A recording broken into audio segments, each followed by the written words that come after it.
तो hello friends, welcome to my YouTube channel Abhay study class में। आज के इस वीडियो में हम बात करने वाले हैं यूपी बोर्ड का कक्षा 10 में खंडवा वर्णात्मक प्रश्न हैं और गद्यांश लिखने का सही तरीका कैसा है और किस प्रकार से आपको लिखना है, कौन सा गद्यांश इम्पोर्टेंट है, जो आज की इस वीडियो में मैं बताने वाला हूं। तो यदि हमारे चैनल में नए हैं तो चैनल को जरूर सब्सक्राइब कर लें एंड वीडियो को लाइक करना है। जैसा कि आप देख सकते हैं यहाँ पर गद्यांश आधारित प्रश्नोत्तर मैं आपको बताऊंगा यहाँ पर। तो कैसे दिया होगा आइए पेपर में देखकर समझते हैं। ठीक है, तो नंबर 1 क्वेश्चन इसमें दिया है उपयुक्त गद्यांश का संदर्भ लिखिए। दूसरे में दिया है किन किन लोगों की संगत करना हमारे लिए बुरा है। इसमें से एक प्रश्न निकल कर आएगा, इसी में उत्तर होगा इन तीनों का। जबकि आपको गद्यांश पता रहना चाहिए संदर्भ, ठीक है, किस पाठ से है और नाम क्या है इसके लेखक का। और ये तीसरा रेखांकित अंश की व्याख्या कीजिए। तो आइए समझ लेते हैं, हम आपको लिख कर बताते हैं किस प्रकार से बोर्ड की कॉपी में आप लिखेंगे और 6 में 6 नंबर पक्के करके आएंगे। देखिए अब कैसे लिखना है। पहले आपको लिखना है कॉपी में प्रश्नोत्तर संख्या लिखेंगे जो भी होगा आपके पेपर में। हमने यहाँ पर लिखा प्रश्नोत्तर संख्या 1। ऊपर लिखेंगे, पहले जब शुरू करेंगे हम पहला ही क्वेश्चन होगा तो लिखेंगे खंडवा वर्णात्मक प्रश्न प्रश्नोत्तर संख्या 1 और फिर हम लिखेंगे पेपर में देख करके। ठीक है, पेपर में क्या देखेंगे मैं दिखाता हूँ आपको।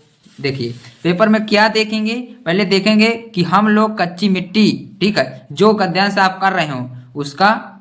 और यहाँ पर लिखना होगा बहुत कम रहता है, बहुत कम रहता है, इतना आपको लिख देना है। 3 अक्षर पहले के और 3 अक्षर बाद के, जैसे मैंने आपको दिखाया। ठीक, तो हम लोग कच्ची मिट्टी इतना हम लिखेंगे 3 शब्द यहाँ पर और डैश डैश करके बहुत कम रहता है इतना लिखेंगे देंगे। तो एग्जामिनर जो चेक करते हैं वो समझ जाएंगे कि आपने कौन सा गद्यांश किया है। ठीक है, अब बता दें नंबर 1 पर संदर्भ। तो लिखेंगे प्रस्तुत गद्यांश हमारी पाठ्य पुस्तक हिंदी, जैसे हिंदी है तो इसे न्यूट्रल कामा में बंद कर सकते हैं, ब्लैक पेन से लिखेंगे कि गद्य खंड, इसको भी से संकलित मित्रता, ठीक है, शीर्षक नामक पाठ से लिया गया है। इसके लेखक, ठीक है, लेखक क्या आचार्य रामचंद्र शुक्ल जी हैं। इस प्रकार से अंडरलाइन कर देंगे जो वो है इंपॉर्टेंट है। अब दूसरा क्वेश्चन मैं आपको दिखाता हूं।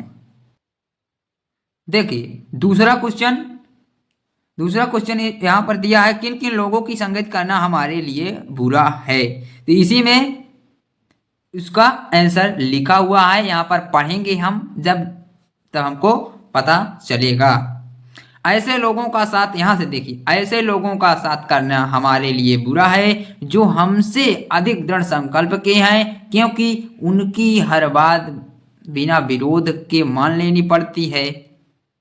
ठीक है, तो ये हो जाएगा इसका आंसर। आपको अपने शब्दों में इस प्रकार से लिख देना है, आपको 2 नंबर इसके भी मिल जाएंगे और 2 नंबर व्याख्या के और 2 नंबर संदर्भ के, 6 नंबर पूरे मिलेंगे।